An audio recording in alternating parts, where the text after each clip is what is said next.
every nation know, whether it wishes us well or ill, that we shall pay any price, bear any burden, meet any hardship, support any friend, oppose any foe, to assure the survival and the success of liberty.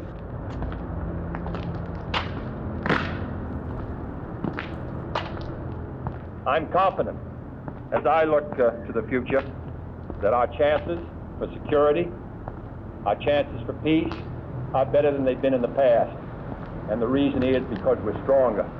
And with that strength is a determination to not only maintain the peace, but also the vital interests of the United States. To that great cause, Texas and the United States are committed.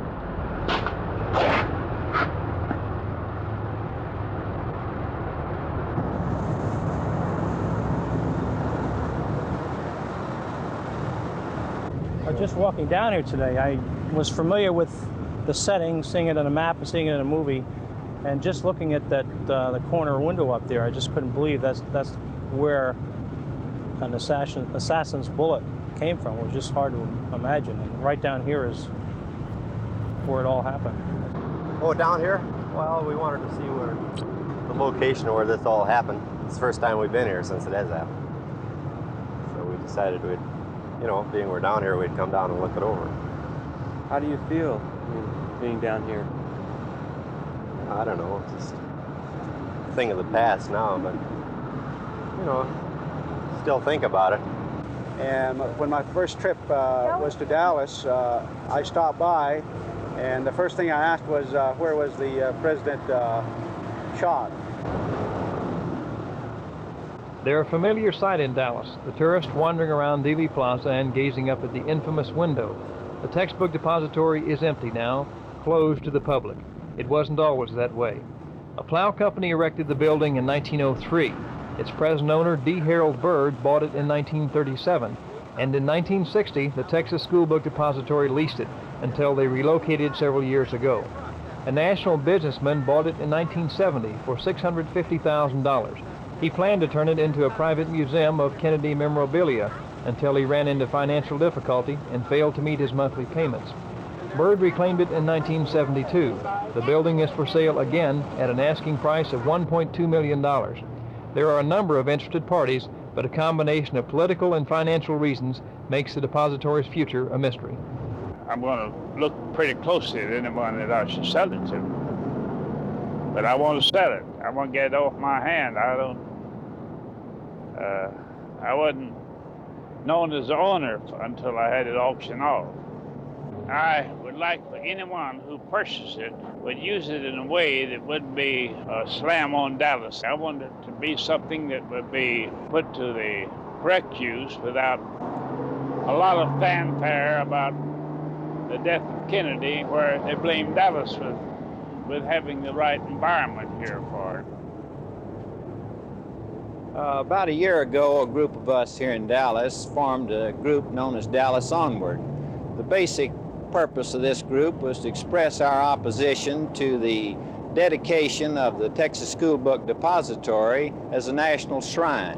With the City Council having passed this resolution where nothing can be done with the property, we have felt that there's very little we could do, either in the way of raising funds or soliciting people to express their interest and make a contribution toward tearing down this structure.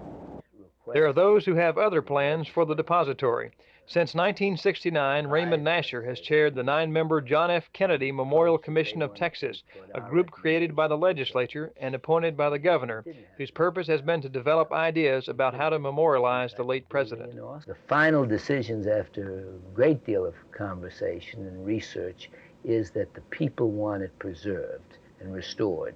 They want the exterior to remain as it is and the interior of the building to be used in some constructive form and it to be the Kennedy Memorial Landmark.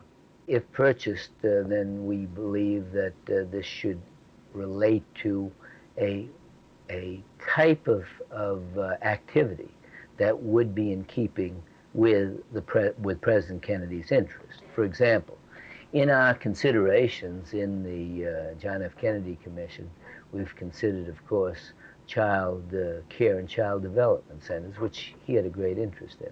We thought about cultural centers, because when the Kennedy administration you came in, you remember, it was kind of like a cultural breath of spring. All of those things could relate to a memorial to the president.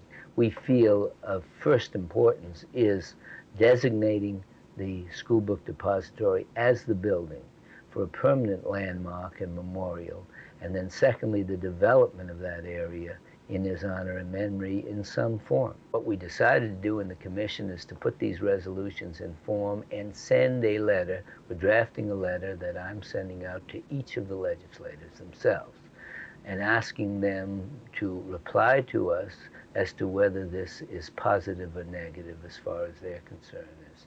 And if it is positive, then we assume that they'll move forward to provide the funds in the next appropriation bill. We also are stating further that if they concur with this principle, that we will develop private resources to handle the purchase or the optioning of this building until they're able to appropriate these funds, if funds are not available at this time. Ray Nasher and the Commission reflect the thinking of others who feel that the depository, as a museum or as a center serving the public, should not be an enterprise operated commercially for profit, but instead should belong to the people of Texas. This museum is owned privately by John Sissom. It's been open to the public for 3.5 years.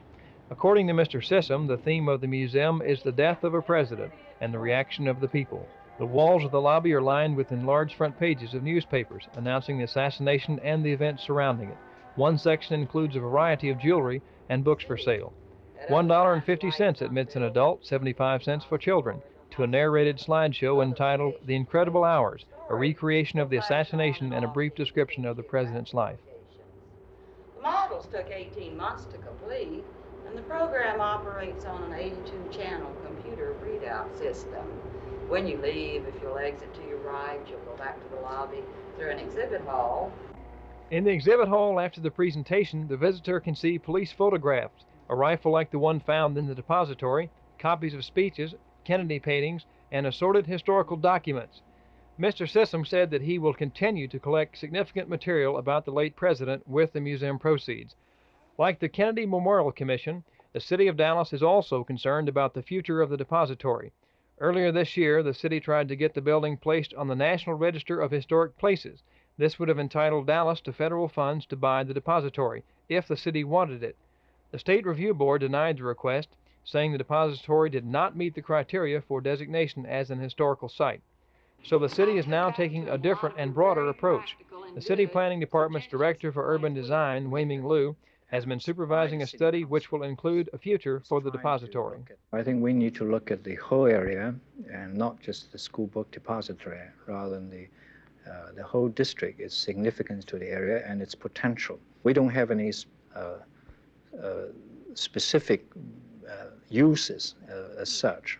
I think that it's important that for the city to discharge its historic responsibility properly. What you see here has become part of a meticulously detailed piece of history, preserved in millions of words and photographs and films. But the fate of the Texas Schoolbook Depository is still undecided. Nevertheless, people from all over the world will continue to come here. What they see, what they learn, is now up to Dallas.